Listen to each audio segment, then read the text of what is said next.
Matrix जिसका size जो है वो 6x6 है, अगर उसकी रैंक जो है वो 5 है तो हमें बताना है रैंक ऑफ एडजॉइंट ए क्या होगी। तो इस प्रॉब्लम को करने के लिए अगर हमें एक रिजल्ट याद है तो ये प्रॉब्लम बहुत ही आसान हो जाता है। अदरवाइज ये प्रॉब्लम थोड़ा ट्रिकी फील होता है या हार्डर फील होता है। तो ये है रैंक ऑफ एडजॉइंट ए, ये किसके इक्वल होगी? ये n के इक्वल होगी इफ रैंक ऑफ ए अगर n है तो। ये 1 होगी इफ रैंक ऑफ ए जो है वो n-1 होगी, और 0 होगी if rank of A is less than और इक्वल टू n-2।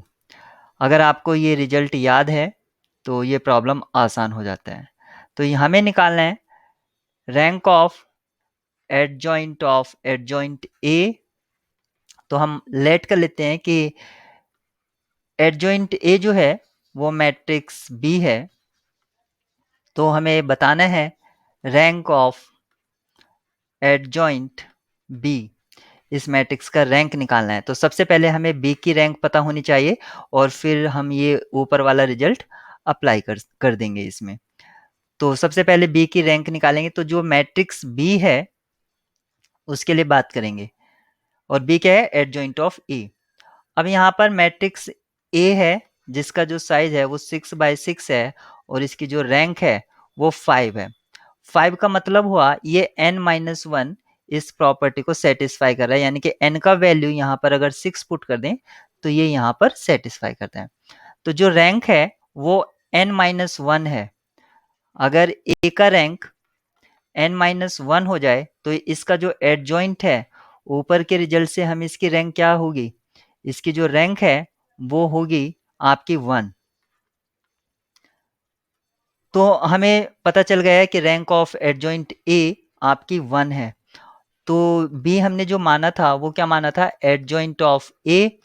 इसका मतलब हुआ हमें रैंक ऑफ बी पता है, रैंक ऑफ बी यानी कि 1 है, और 1 को हम लिख सकते हैं ये जो है less than equal to n-2 है, क्योंकि ये आपकी 6-2 से कम है। तो इसके मैट्रिक्स, अब इसको आप मैट्रिक्स मान लीजिए, जो बी है इसकी जो रैंक है वो ये है, तो हमें निकालना था rank of adjoint of B.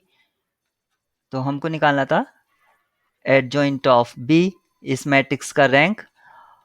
तो ये डिपेंड करेगा, ये किस पर डिपेंड करेगा? ये n होगी if rank of B equal to n। ये रैंक ऑफ बी 1 होगी, अगर n-1 है तो इसके एडजॉइंट का रैंक 1 होगा, और रैंक ऑफ बी अगर आपकी less than equal to n-2 हो जाए तो ये 0 होगी। तो इस प्रॉपर्टी को सेटिस्फाई करेगी ये। तो हमें निकालना था b, और यहाँ पर हमें पता है कि जो रैंक ऑफ b है वो n-2 है। इस हिसाब से रैंक ऑफ एडजॉइंट b आपका 0 हो जाता है। रैंक ऑफ एडजॉइंट b का मतलब हुआ रैंक ऑफ एडजॉइंट ए, इसका रैंक 0 आया। इस हिसाब से आपका कौन सा ऑप्शन ट्रू है? आपका ऑप्शन डी ट्रू है।